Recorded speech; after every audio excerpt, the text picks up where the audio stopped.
going on with ya, big dog? And it is an amazing day for Yu-Gi-Oh! I hope that your day phenomenal. But if it isn't, don't let what happened at the beginning of your day ruin the rest of your day. Today, guys, we're going to be talking about this new Master Duel ban list. And let me go ahead and zoom it because I don't think that it's everything that's going to happen on the ban list. Just these cards getting announced to come off the ban list. So in case you guys didn't know, Red Eye's Dark Dragoon has been a card that's been on the Master Duel ban list since it came out, and it is now being unbanned. I think it's even coming to 3 for the next Master Duel ban list. And it's also coming in upcoming selection pack called Invincible Aces. So that's a cool name. I'm not even going to cap. But there's also some other amazing cards that we need to talk about. But let's go ahead and start off with just talking about Red Eye's Dark Dragoon. I think that's going to be really, really important. The reason why this card was banned originally is because there's a monster named Predaplant Anaconda that allows you to be able to send Red Eye's Fusion from your deck to the graveyard, which bypasses the restrictions of Red Eye's Fusion, giving you a free Red Eye's Dark Dragoon. This card can't be targeted by card effects. It can destroy a monster on the field and then inflict damage to your opponent, and it can also negate the activation of card effects and destroy it just by discarding a card as well as gaining 1,000 attack. This is a huge boost for Shining Sarcophagus. Berserker does say it right. Because this card requires Dark Magician plus a Red Eyes Black Dragon or a Dragon Effect monster. And how the Sarcophagus deck works is that it can summon the Ebon Magician, which treats itself as Dark Magician on the field. And it can also summon Gandora to the side of the field. And the Sarcophagus Magician monster allows you to be able to search any of your Dark Magician cards. Now, there is a Dark Magician card I want to put you guys up to. Secrets of Dark Magic. And this card allows you to be able to fusion summon on your opponent's turn. So because you have a monster that's Dark Magician in the Ebon Sarcophagus card and a Gandora, on your opponent's turn, you'll be able to special summon Red Eye's Dark Dragoon.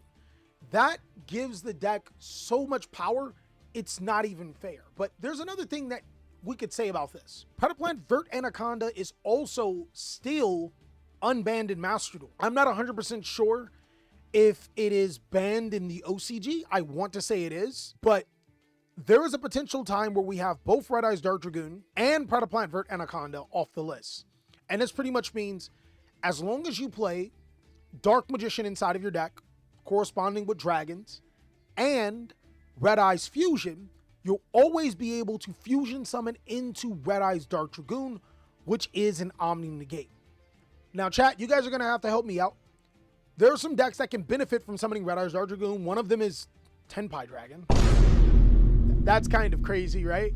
Because Tenpai Dragon is already all dragon monsters. All they have to do is play a Dark Magician and a Red Eye's Fusion, and boom.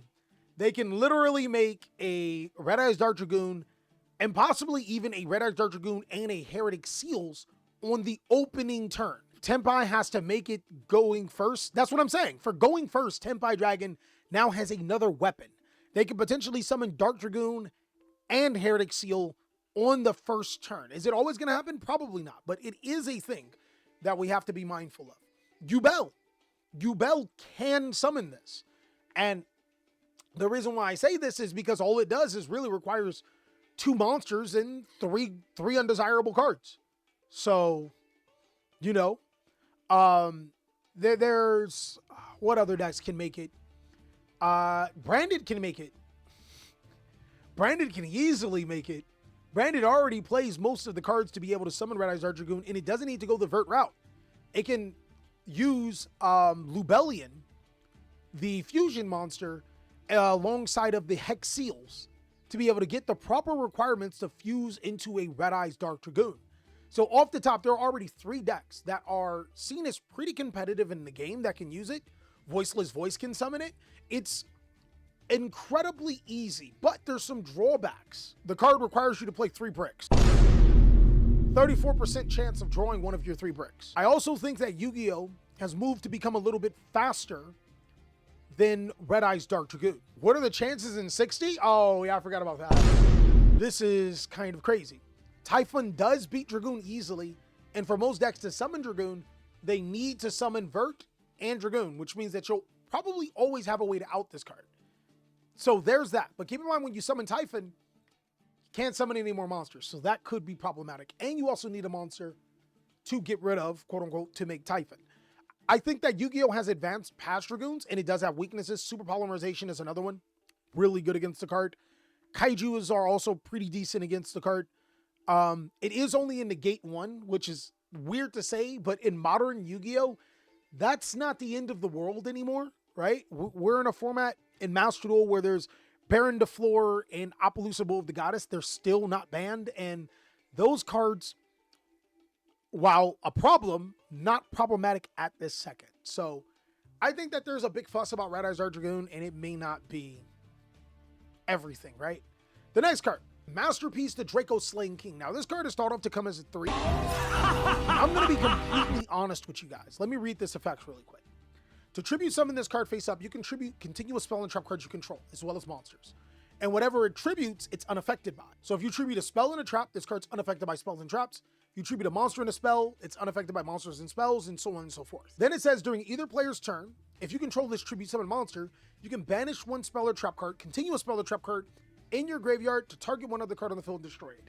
It's almost like a Zodiac Trident. I think this card can come to 3 with no problems. I think that Masterpiece should have been off the ban list for a very long time, possibly even years. I don't think that this card is problematic. This card was originally banned because it was generic. It can tribute off cards like Imperial Order. Now I guess it can tribute off cards like Summon Limit and Anti-Spell Fragrance and stuff like that. But we're starting to realize that maybe Anti-Spell Fragrance and Summon Limit are the problematic cards, right? And if you start to get rid of those cards, this card becomes less oppressive in that particular manner. IO is banned and was banned. Well, I'm just using Imperial Order as an example. There was a point in time where Imperial Order was off the ban list. Oh God, I'm old, chat. That was like in 2020. Never mind. Never mind, chat. My bad. That was in 2020. This was 2017. Hey, my boomer brain. But Skill Drain was the card that we often did use. And Skill Drain's now back to being limited. So I think that this card can come to 3 with no problems whatsoever. I don't think it's a problematic card at all. Ib World Chalice Justiciar. This card's cheeks. Straight up. I know there's a lot of content creators that are waking up saying, why did they bring this card up? Why did you like these cards are cheeks. This card is complete dog water. It's dumpster juice. A lot of people are romanticizing about 2019 Yu-Gi-Oh! And 2020 Yu-Gi-Oh! I'm here to tell you guys, we have moved past those particular times in Yu-Gi-Oh! That, like, you know, all these cards are crazy. You got to play so many bricks inside of your deck. It's like, next is Knightmare Mermaid. Now, this card is banned in both the TCG and the OCG. And I actually forgot that Orcust did have a card on the ban list. This is technically an Orcust card because it means that any 2 monsters can turn themselves into a Nightmare monster, which can then turn themselves into Knightmare Mermaid, which can summon Orcust Nightmare from the deck, which is full Orcust combo. Completely forgot about that. This is interesting because how strong do we really think Orcust is? It has gotten a top in the TCG just recently at a YCS, but do we really deem Orcust as that much of a threat? Do we really think that Knightmare Mermaid is going to be the catalyst of making Orcust tier 0? I think no, because at this point in time, when Knightmare Mermaid did exist, we didn't have the cards that we have now. The main hand traps during this time, if I remember correctly, correct me if I'm wrong, Infinite Impermanence just came out, Ash Blossom, Effect Veiler. Now, we have Infinite Impermanence, Ash Blossom, Effect Veiler, Ghost Mourner, Ghost Ogre. Well, we've always had Ghost Ogre. Ghost Bell. Soon we'll be getting cards. Oh, and then of course there's still Maxi in Master Duel. Soon we'll be getting cards like Dominus Impulse and Dominus Purge. We'll be getting the Molcharmy cards. Is this really going to be problematic? I don't think so. Knightmare Goblin. This card was originally banned because of extra links.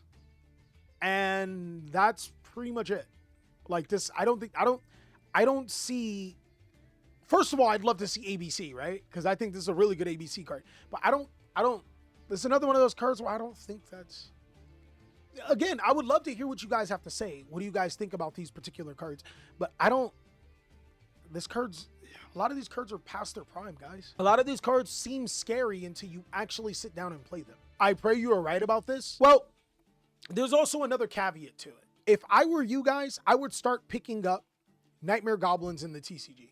I would start buying masterpieces in the TCG. Because if there's one thing that I've noticed about Konami is that they mess around in Master Duel, and then they'll bring it to the OCG and the TCG. So if I were you guys, I would go to TCG Player right now and buy Knightmare Goblins, buy your masterpieces, buy the high rarity because they'll get reprinted, but buy your high rarity copies of these cards if you don't have them. Dragonic Diagram, this card is powerful. It was really good for Dino decks because it allows you to destroy Baby Sarasaurus. And it's really good for True Draco decks as it allows you to be able to search your cards. As far as this deck being, or this card being busted, we're in an era where one card combos exist, guys. I think that some of these cards have the opportunity to be strong. I won't doubt that. I will not, guys. I think you guys are correct. Some of these cards do have the opportunity to be really strong and incorporated inside of strong decks.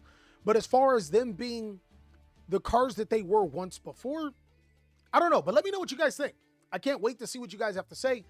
I can't wait to get the rest of the ban list. I feel like we're missing some things. Maybe some cards go on the ban list and they fix this particular situation or some of you guys' concerns, or maybe not. But regardless, I am really interested to see what you guys have to say down below in the comment section. Can't wait to see what it is.